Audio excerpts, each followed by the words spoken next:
Hey everybody, it's your old pal Ken, aka Sleeves Grinder.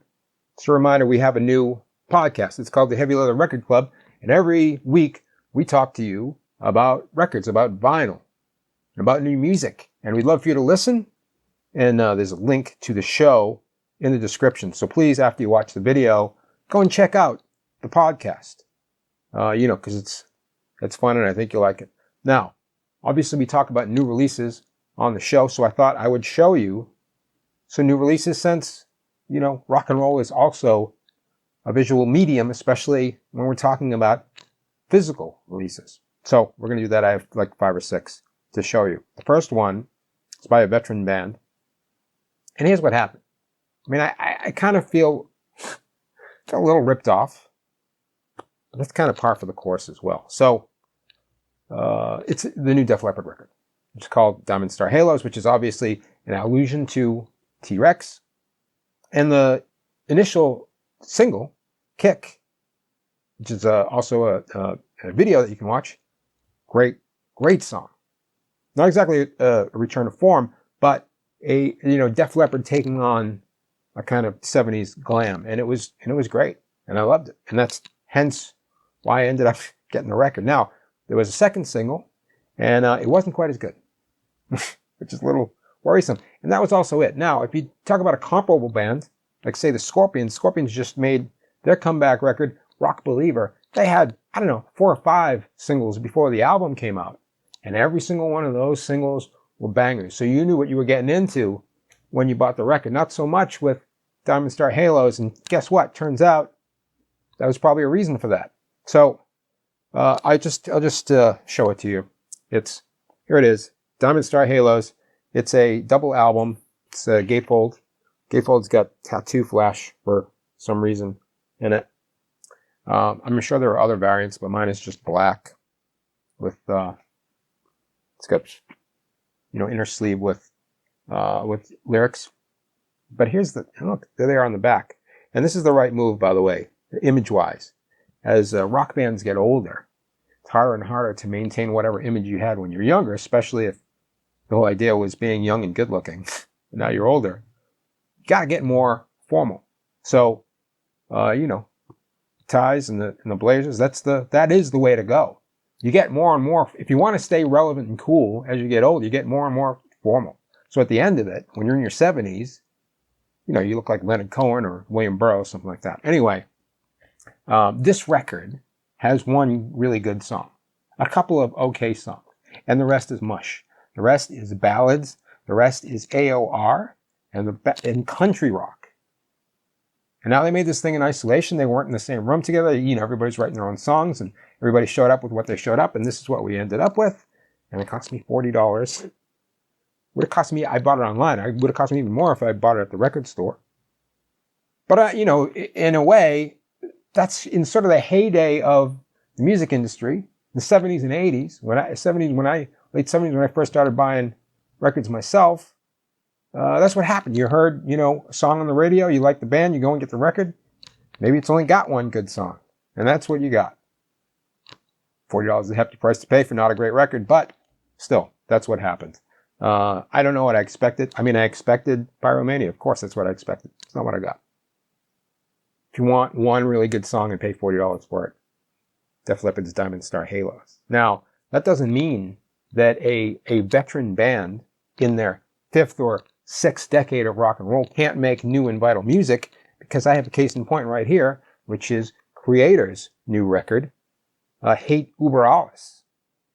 Now, I kind of got out of the Creator game many years ago, probably around Pleasure to Kill, is 1985, 1986. But thinking about it, last year I picked up their box set, which is the first 6 albums, got right back into it. Honestly, great band. One of the obviously top German thrash metal bands, very punk influenced. And this record sounds like they're still young and scrappy, man. It's really good. It's got this great Sergio Corbucci is Dead. It's got this great spaghetti western intro, and then just wall-to-wall thrashers, catchy, heavy, really great. Now it's a trifold, which is a little bit annoying because it's very, it's cool cool picture, obviously. But it's very hard to get the records in and out. And the D side is an etching, which, don't even get me started with these etchings, man. What a waste of resources. But on the other hand, the record gets in and out pretty quickly. It doesn't overstay its welcome. And it's there are a lot of heavy metal bands right now that are like going on 35, 40 years old, or making some of their best records. It's kind of remarkable, and I'm loving it. So that's Creator, everybody. Now, I want to tell you about a couple of new live albums. It's funny because back in the day, again, 70s and 80s, the live album was kind of the scrawny dog of a band's discography, with a couple of exceptions. Obviously, Live and Dangerous by Thin Lizzy is one of the greatest rock albums ever made. Live Killers, Kiss Alive 2. So there are, some exceptions, but for the most part, no one was ever clamoring for the live albums. But nowadays, in the vinyl resurgence, the cash grab is full on, and everybody's getting live albums released. And I'm not usually that excited, but there are some bands where, guess what? The performers aren't around anymore. Finished. R.I.P. So all we're going to get from now on is live records. And in some instances, that's worth the purchase. Now, this one, the hype on this one, we talked about it on the podcast. The hype on this one was kind of hilarious because the hype was like, not since the Beatles on Ed Sullivan has a show this seismic ever happened. And I had never heard of it. Now, I was certainly around in 1985. I was certainly paying attention in 1985.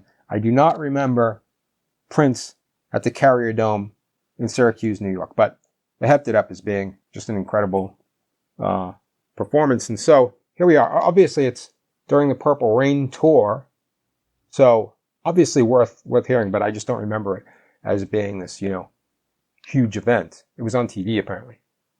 Now, my wife, Stacy, she bought the CD version because it has a Blu-ray of the show. This, of course, is the vinyl version. It's a 3-disc set. It's a very nice set, and it's also got a booklet inside, and it's in a box.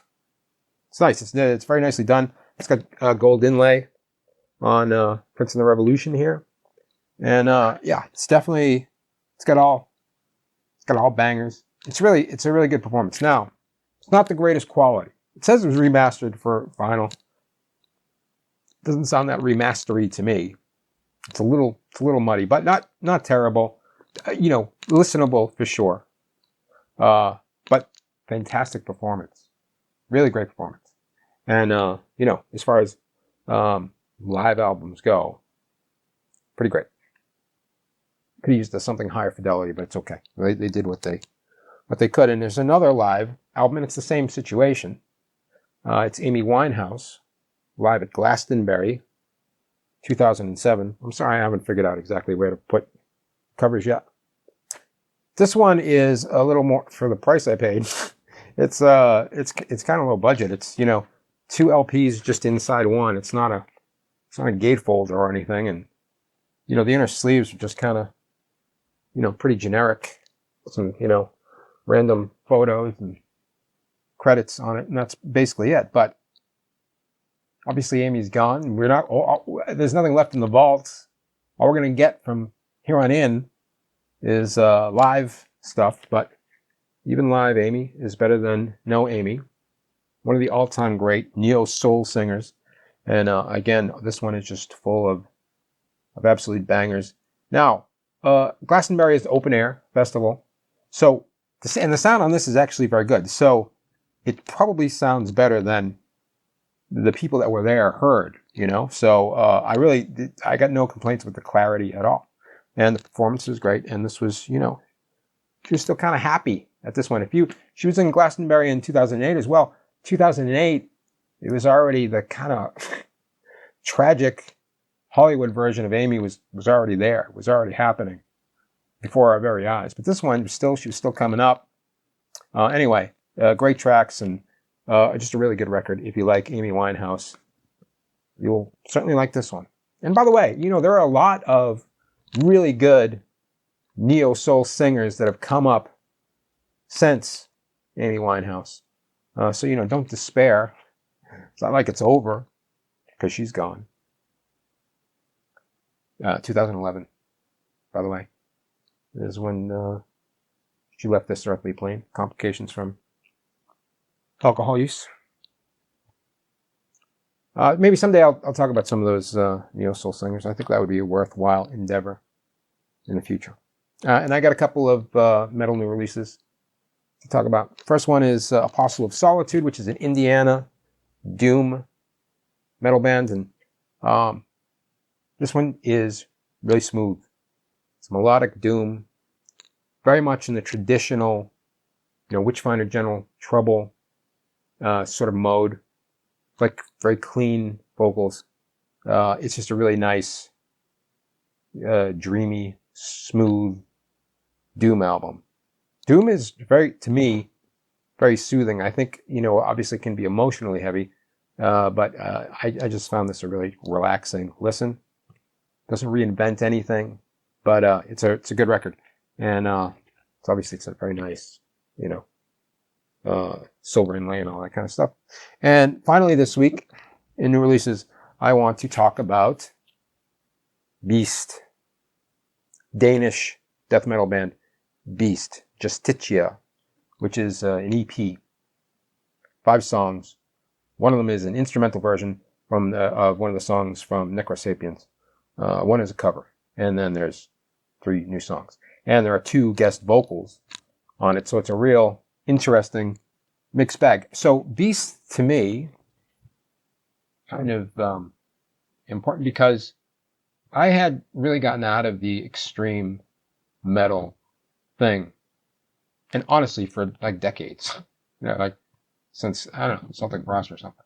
But, I don't know, just recently around 2020, somebody hipped me to the band Bewitcher, which is a blackened thrash band, which was like right up my alley. Kind of got me back into some other stuff, and, like death metal, I still, it was still too chaotic for me. The vocals were too low. Somebody hipped me to this band. Beast. Completely floored me. Slow death metal. The vocals are low, but they're not, guttural. They're just, kind of low and growly, but they're really good. The riffs are really catchy. The band is just phenomenal. And it got me into some other stuff, Frozen Soul and some other things. And as everybody pointed out, slow death metal all came from Bolt Thrower, and I like Bolt Thrower too. So, all good. This record, this EP is, obviously it's not a full album. It's 5 songs. One of them is instrumental. I don't care. All of it is great. And, I can't tell that much difference between one death metal vocalist and the next. So, they had to tell me that there were guest vocalists. This guy from Aborted, guy from Black Dahlia Murder, who actually just died by suicide very recently. I didn't know about Black Dahlia Murder. I'm going to check them out in the future. I always thought they were a metalcore band because they have, so many words in their band name. But apparently they're a melodic death metal band. Anyway, Beast. Great record. So, there you go. There's some new releases that I've picked up and that I am enjoying. If you have any that I might have missed or we might have missed on the show, please let me know. Please subscribe, like, all that kind of stuff. We're going to bring you some more. I'm going to be back on Friday for a new editions, new arrivals. And until then, pray for the weekend, not your soul. See you next time. And listen to the Heavy Leather Record Club. Link below. Thanks.